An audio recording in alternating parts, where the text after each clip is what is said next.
네, 최형두 경남대 교수님, 차재원 부산 가톨릭대 교수님, 하기남 변호사님 세 분 모셨습니다. 반갑습니다. 안녕하세요. 뭐 이거 선거 결과 지켜보느라고 편안한 밤은 못 되셨을 것 같습니다. 어젯밤 우선 창원 성산 분위기 한번 보겠습니다. 개표율 90%를 넘긴 어젯밤 11시쯤 경남 창원 성산 정의당 여영국 후보 선거 캠프의 분위기가 침울합니다.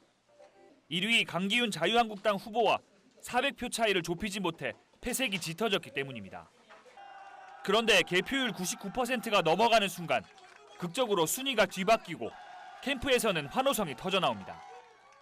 이정미 당대표와 윤소아 원내대표 등 정의당 지도부가 얼싸안고 눈물을 흘립니다. 최종 개표 결과는 정의당 여영국 후보의 504표 차 신승이었습니다. 그런데 사파동 사전투표에서 900표 차로 벌리면서 500표 차로 이긴 것입니다. 대역전극을 벌인 것입니다. 막판에 역전당한 자유한국당은 재검표를 요구했지만 결과는 바뀌지 않았습니다. 당선증을 받아든 정의당 여영국 당선인은 노회찬 정신을 계승하겠다며 국회로 들어가 민생 정치를 하겠다고 소감을 밝혔습니다. 저를 찍지 않은 모든 분들의 마음까지 안아서 우리 창원 시민들의 모든 마음을 담아서 창원의 경제를 살리고 민생을 살리는데 전력을 쏟도록 하겠습니다. 피말리는 승부 끝에 정의당 여영국 후보가 당선되면서 창원 성산이 진보정치 1번지임을 다시 한번 입증했습니다. 네, 지난해 경남도지사 선거 또 장면이 역전을 벌인 장면이 또 연상되기도 했고요. 그러니까 504표 0.5%포인트 정말 이게 짜릿한 승부였습니다. 승부처 무엇이라고 보셨어요? 제가 국회 출입기자로 오랫동안 이 정치판을 지켜보면서 네. 여러 선거들을 지켜봤습니다만 네네. 이렇게 초박빙의 승부가 그렇게 흔치는 않습니다. 그리고 참 특히 드물죠. 이 개표 95%까지 줄곧 이기고 있던 후보가 네. 마지막 5%를 남겨놓고 뒤집어지는 경우는 저는 처음 본 것 같습니다. 저는 그만큼 초박빙의 승부였는데요. 네. 이것은 아마도 이 지금 그 진보 보수 유권자들이 아마 나름대로는 표 결집이 완벽하게 이루어진 것이 아닐까. 네. 그렇다고 한다면 승부를 가르는 것은 결국은 부동층의 표심이었는데 네. 그 부동층의 표심이 아주 미세하게나마 어느 한쪽으로 기울었다. 그것은 아무래도 막판에 터져나왔던 자유한국당 측의 일종의 자책골이라고 할까요? 일종의 오세훈 전 서울시장의 막말 논란. 이야기. 그리고 또 결정적인 것은 아무래도 이 경남 FC 축구장에서의 그 선거운동과 관련된 네. 논란들이 결국 부동층 표심을 한쪽으로 좀 기울게 만든 그런 것이 됐지 않았을까 하는 생각인데요. 네. 또 결국 이런 속담이 생각납니다. 놓친 고기가 더 커 보인다고 한국당 입장에서는 상당히 아쉬울 것 같습니다. 창원 사파동 이야기도 자꾸 나오고 있는데 어떻습니까? 사실 저는 최대의 승부추라고 표현을 하자면 네. 여영국 후보가 원래 갖고 시작했던 미천이 잘 버텨줬다. 만약에 이런 단일화가 없었다면 이런 박빙의 승부조차도 경험해보지 못했을 거란 말이죠. 초반에는 아주 잔치집 분위기였는데 한국당 분위기 좀 많이 달라졌던 것 같아요. 후반에서. 유례가 없는 그런 일이었을 겁니다. 95%가 이기다가. 그런데 자유한국당 입장에서는 상당히 선전했고요. 네. 더구나 이 자유한국당이 이 정의당이 이 창원 성산구라고 하는 사실 경남에서는 거의 자유한국당으로서는 가장 어려운 지역인데 진보 1번지라고 부르기도 하죠. 네네. 그 지역에 상당히 선전을 했고 네. 그 정책의 중요성을 다시 한번 일깨워준 선거였다 생각합니다. 선전했다고 보시는 것 같고요. 아마 우리 하원석께서 여영국 후보와 제일 가까이서 지켜보신 분이 아닐까 싶습니다. 지역에서 선거 한 10대 번 치르셨나요, 이분? 그렇죠. 그랬던 것 같은데 어떤 분인가요? 지역에서 이제 진보 운동 활동가 중에서는 상당히 그 전국적인 인물은 아닙니다만 네네. 저희 그 경남 동네에서는 상당히 진보적인 활동을 많이 했고 특히 이제 홍준표 지사가 경남도지사로 있을 네. 때 홍준표 지사에 맞서서 네. 견제하는 그 입의 스피커 역할을 많이 했죠. 한 2010년부터 한 2018년까지인가요? 네, 치열하게 싸웠던 분으로 기억하고 있는 분들이 많습니다. 네. 그 당시에 이제 그걸 전국적으로 진보 정당의 지역구 당선 도의원으로서는 드물었거든요. 맞습니다. 그러면서 홍준표 지사가 갖고 있는 그 강력한 카리스마에 맞서서 진보적 색채를 내면서 무상급식 부분이라든지 진주의료 문제라든지 이렇게 많이 그 견제 활동을 했었고 네. 지역에서 이제 노동 운동 또 지역에서 진보 운동에 있어서는 선두주자로 그러면서 지역민의 그 도의원 지역구에서 지역민으로부터 신망도 많이 있었거든요. 근데 지난번 지방선거에서는 문재인 바람 그 바람에 의해서 낙선을 했지만 아주 적은 표차로 그렇죠. 낙선했었죠. 네. 이번에 맨 끝에 여영국 의원이 이렇게 뒤집은 것처럼 그때도 아주 막판에 당선 갔다가 낙선이 되는 그런 경험을 했었거든요. 이번에 완전히 네. 바뀌긴 아주 드라마틱한 요소를 갖고 있는 분입니다. 말이 난 김에 홍준표 전 도지사와의 뭐 악연 이야기 한번 볼까 싶습니다. 예, 준비된 영상 있으면 한번 볼까요? 제가 막말 한번 써볼까요? 막말해 보세요. 어떻게 저래 베베 꼬였을까? 어허, 말씀을 가르쳐 하세요. 어허, 참. 어허 참. 지사님 아까 쓰레기 발언은 책임지셔야 됩니다. 어디 지사가 그런 막말을 하고 있어? 그 앞에 쓰레기를 좀 치워 달라는 겁니다. 뭐가 쓰레기라? 책임지셔야 됩니다. 아, 내가 책임질게. 그리고 그만 공무원들 본인들 그만 괴롭히고 사퇴하세요. 네? 개가지에서도 기차는 갑니다.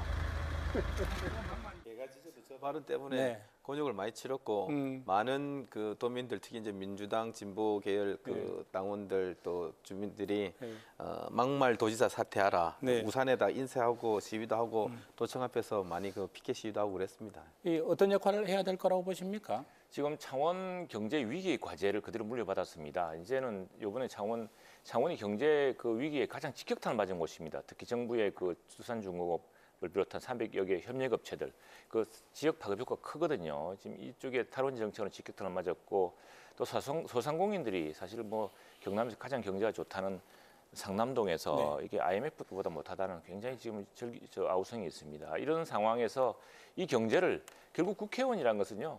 이 지역 경제와 전체 국정을 이끌어내는 능력을 보여주는 것이 중요합니다. 근데 이제 이번 선거는 그냥 오로지 반한국당 뭐 이렇게 해서 선거를 치르고 또 오랜 동안의 그 이른바 진보 단일화라고 하는 그런 프레임을 통해서 가시 신성을 하지 않았습니까? 이제는 좀 정책 능력을 보여줘야 되고요.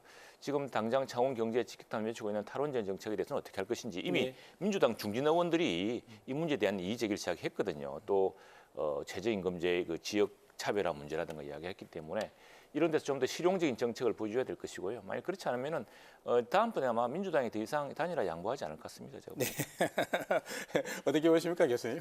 예, 뭐 여영국 당선자 이게 이제 오늘부터 사실 어떻게 보면 의원 그 신분이 시작되는데요. 네. 사실 뭐 1년이라는 시기간이 뭐 짧다고는 할 수 있지만 그럼에도 불구하고 할 수 있는 일은 상당히 아마 자신의 이거 의지에 따라서는 상당히 많을 겁니다. 아마 당장 지금 지역구 의원이라는 입장에서 본다고 한다면 창원의 이게 지금 침체된 경제를 살리는 그런 부분들 그리고 그런 부분들도 더 중요하겠지만 또 한편으로는 진보 정당의 후보로서의 그런 또 나름대로 정치적인 역할 이런 것이 상당히 중요하다는 것이죠. 어떻게 보면 여영국 후보자 한 명의 당선이지만 그것은 어떻게 보면 진보 정치의 가치에 보면 더 큰 의미를 지니고 있다는 겁니다. 노회찬의 몫까지 해내야 그렇죠. 노회찬의 몫을 해내는데 사실 노회찬 전 의원이 상당히 극단적 선택으로 상당히 비극적으로 이렇게 되면서 사실 지금 그 정의당이 그 교수단체 공동교수단체의 지위를 잃어버렸거든요. 그런데 이번에 지금 여영국 후보가 당선됨으로써 이 지금 교수단체의 지위를 회복할 수 있다. 그렇습니다. 그렇다고 한다면 아마 지금 국회 운영에 있어서 상당히 정의당의 목소리를 많이 반영을 하면서 일종의 법여건이라고 하는 민주당과의 공조를 통해서 상당한 이 뭐 개혁 입법에도 그러니까 큰 힘을 싣는 그런 모습을 보일 것 같고요. 무엇보다도 지금 정의당 입장에서 가장 중요한 것이 연동형 비례대표제를 지금 관철시키는 부분인데 지금 뭐 지금 여야 간의 논의가 되고 있습니다만은 지금 그 연동형 비례대표제를 반영한 그 선거제도의 개혁을 위한 선거 패스트 트랙을 지금 그 추진한 문제에 상당한 힘을 실지 않을까 하는 생각이 들고요. 그렇다고 해서 정의당이 무조건 그러면 민주당 이중대처럼 할 것이냐 그렇지는 않을 것 같습니다. 왜냐하면 지금 현 정부가 지금 추진하고 있는 것 중에 보면 노동개혁과 노동 규제에 대한 완화를 많이 추진하고 있는 데 대해서 여기에 대해서는 또 정의당이 다른 목소리를 내고 있거든요. 다르겠죠. 그렇기 때문에 이러한 부분들에 있어서는 진보의 가치를 아마 크게 목소리 내지 않을까 하는 생각이 듭니다. 사실 조금 전에 영상 보면서 또 개인적으로 궁금했던 부분이 그러면 이제 천적 관계에 있었던 혹은 악연이었던 여영국 의원이 이제 국회를 가게 됐는데 그러면 이제 홍준표 전 지사의 앞날은 어떻게 되는가? 뭐 이런 부분도 또 갑자기 또 궁금해졌어요. 홍준표 지사는 개가 짖어도 기차는 간다 이렇게 했는데 그 개로 지목됐던 분이 이제 의외로 이제 입성을 했단 말입니다. 그분이 기차가 된 건가요, 그러면? 그래서 이제 그 어떻게 보면 진보적 가치를 추동해야 될 기관차가 될 역할을 할 수도 있을 것 같고 또 실제로 역할이 변했다고 봐요. 예전에는 홍준표 지사가 도지사를 할 때는 진보적 도의원들이 거의 적었거든요. 그래서 그 여영국 의원이 도정에 대해서 어떤 대립 관계를 만들 수 있었지만 지금은 도정도 도의원들도 민주당 여권이 다 차지하고 있기 때문에 그렇습니다. 과반수가 됐죠. 여영국 진보적 가치가 사실 이 도정 부분에서는 역할이 별로 없습니다.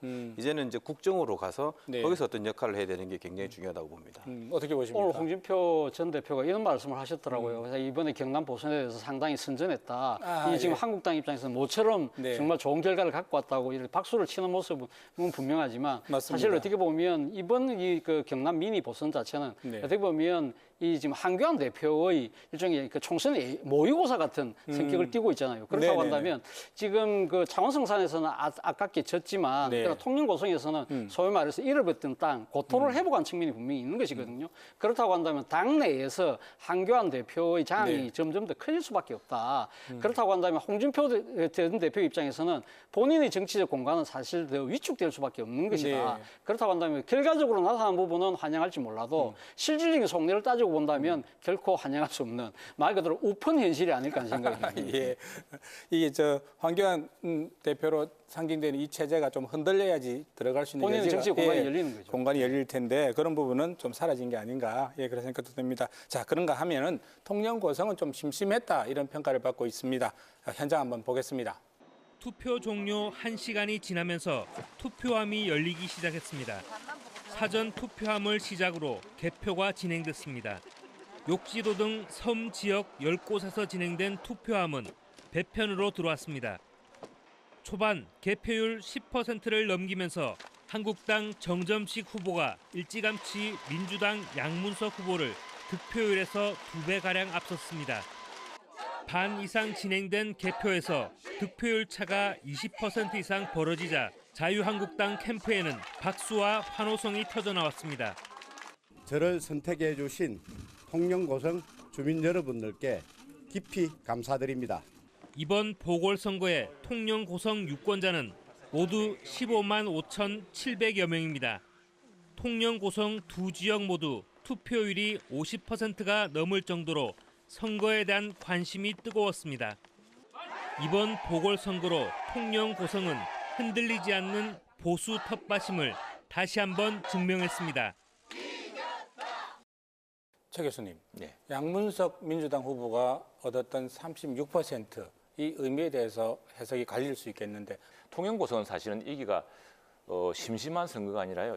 민주당으로서는 총력을 다한 선거였습니다. 네. 당대표를 비롯해서 원내대표에서 정부의 모든 예산을 다 몰아주어서 통영고성을 획기적으로 발전시킬 것처럼 이렇게 엄청난 공약 이제 공약 공시를 폭탄세례를. 했던 곳인데 네. 그럼에도 불구하고 정확히 경남 민심을 표현한 곳입니다. 왜냐하면은 최근 가장 직전에 갤럽 여론조사에서 네. 대통령 그 직무수행에 대한 지지 응답을 했는데 대통령이 직무를 잘 못한다는 응답이 62%, 잘한다가 31%입니다. 경남, 부산, 울산 지역입니다. 네, 불경 지역에서는 좀 네네. 차이가 그런데 컸죠. 네. 그 제일 컸습니다. 그 표심이 사실 이번에 거의 통영에 드러났습니다. 그에 비하면은 양문석 후보 약간 몇 퍼센트 많은 편입니다. 많은 편인데 그런데 또 하나 이 지금 정점식 후보는 사실은 이 지역에서는 새로운 사람입니다. 네. 물론 고성 출신이긴 합니다만 통영 지청자라는 또 경력이 상당히 네, 도움이 네, 네. 됐습니다. 도움이 됐는데 신인이고 그 당내 경선에서도 이 지역의 오랜 인물이었던 사람들을 제치고 네. 그 신인이라는 기대감 네.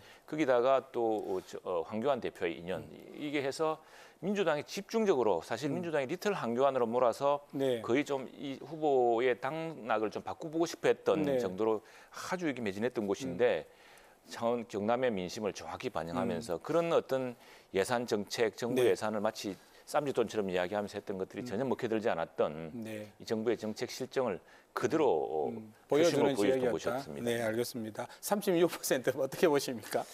예, 그 민심의 냉엄한 그 판정 이런 네. 거에 대해서 민주당 또 지도부 현 정부 여당이 겸허하게 받아들여야 된다고 생각하고요. 네. 양문석 후보는 그래도 나름 선전했고 또 선거가 불과 이제 1년밖에 안 남았으니까 그 1년 동안 한 단계씩 올려갈 수 있는 기본 미천은 가졌다라고 생각이 듭니다.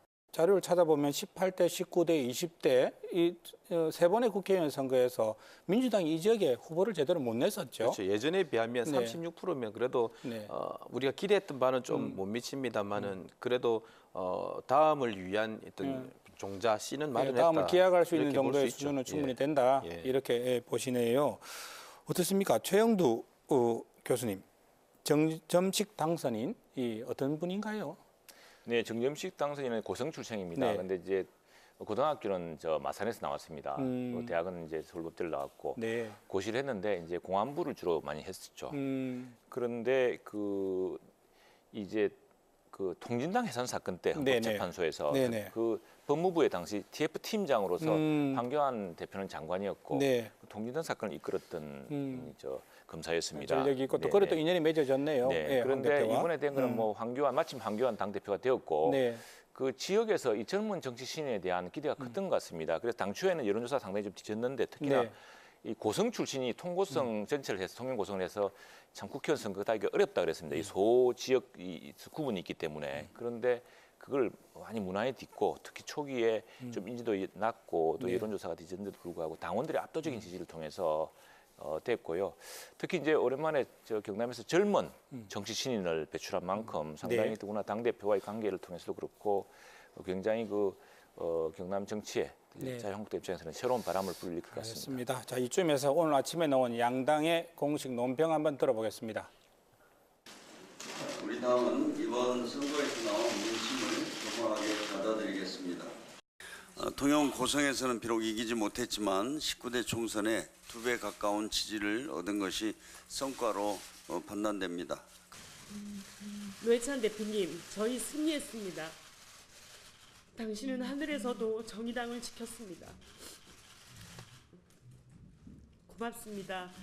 이제 우리 5만 당원들은 비로소 탈상을 하겠습니다. 이번 재보선은 정부 여당의 오만과 독선에 대한 국민의 경고입니다. 또 한편 국민들께서는 자유한국당에게는 새로운 기회를 주셨다고 생각합니다. 가수 선원도 씨의 노래 제목이 갑자기 생각이 나서요. 네. PK 저 민심이 박 전 대통령 탄핵 전의 상황으로 돌아간 게 아니냐, 원점으로 돌아간 게 아니냐 이런 생각이 났는데 어떻게 보셨습니까? 이번에 투표 상황?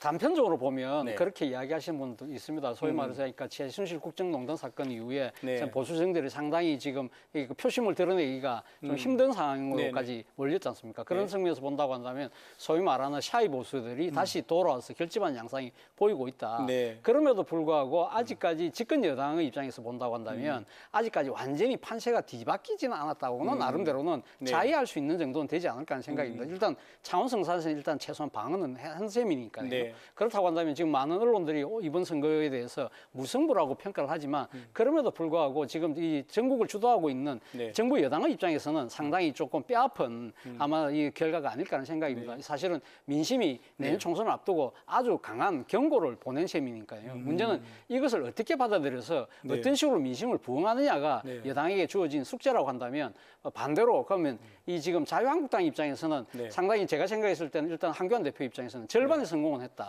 이 앞서도 제가 말씀드렸습니다만 대중 이 정치인으로서 한교안의 가능성을 나름대로 투영을 해봤는데 황교안 체제가 네. 다음 총선까지 공고해지리라고 보시는 저는 건가요? 뭐 일단 내년 총선까지는 한교안 대표 체제는 그냥 그대로 갈지 않겠느냐 하는 생각인데 문제는 그러니까 한교안 대표 체제가 간다고 해서 네. 총선의 승리를 담보할 수 있다는 건 아니라는 것이죠. 절반의 성공의 반면에는 네. 또 절반의 실패라는 것이 있다는 것이죠. 아. 이번 선거 막판에 창원성산에서 보여줬던 일종의 자책골과 같은 모습이 만약에 또 재현된다고 한다면 네. 아마 성공을 그러니까 담보할 수 없다는 측면. 그런 측면에서 본다고 한다면 성공에 대한 기쁨은 만끽하면서도 무엇이 부족했는지는 되돌아볼 수 있는 그러한 하나의 계기로 삼아야 되지 않을까 생각이 듭니다. 젊은 숙제를 그러면 우리 유권자들이 던져주셨어요. 그렇죠. 네.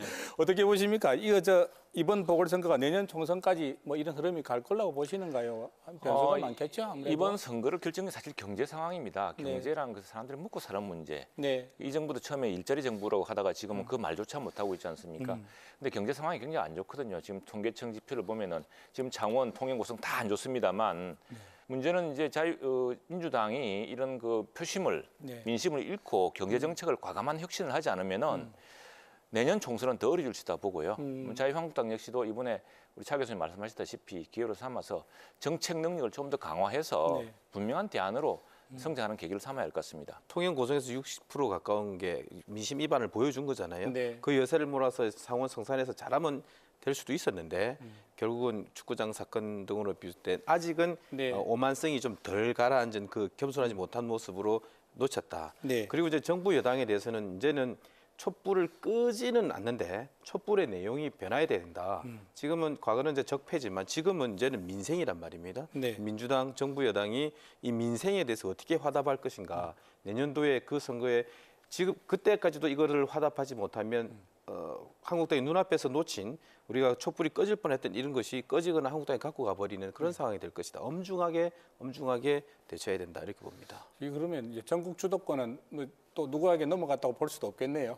아무래도 지금 이제 국회 상황 자체가 좀 일정 교착 국면에 있는데 상당한 힘겨루기가 앞으로 계속적으로 진행되지 않을까. 문제는 그 과정에서 네. 지금 시급한 민생 현안들이 뒤로 밀린다는 그 부분에 대해서는 어떻게 보면 유권자들 입장에서는 국회 상황에 대해서 아마 좀 분노의 목소리를 높이는 그러한 또 하나의 또 이 악순환이 네. 지금 재현되는 그런 것이 우려되는 상황입니다. 바른미래당이 이번에 주저앉았단 말이죠. 예. 예, 뭐 두 자릿수는 고사하고 지난 총선 때 8.8%가 넘었었는데 지금 뭐 3%대로 주저앉았는데 이렇게 되면 연동형 비례대표자 이런 거 다 어려워지는 거 아닌가요?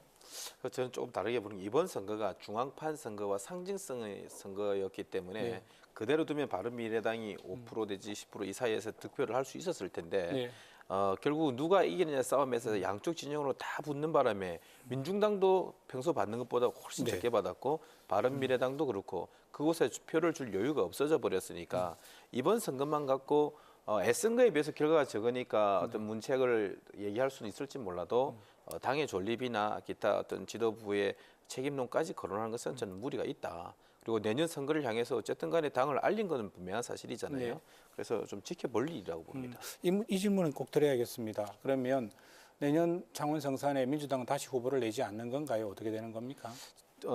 민주당은 이번은 특수한 상황이기 때문에 네. 우리가 결과에서 안도하는 것처럼 만약 여기서 한국당으로 넘어가 버렸으면 네. 지금 다들 민심 위반이 크다고 얘기한 것이 이제는 결정적에서 너희는 끝났다라고 얘기해 버릴 수도 있는 그런 상황이었기 때문에 네. 저희가 이게 단일화를 한 거고 내년엔 총선이기 때문에 모두가 다 나옵니다. 저희 민주당도 또 정당 득표율도 받아야 되기 때문에 네.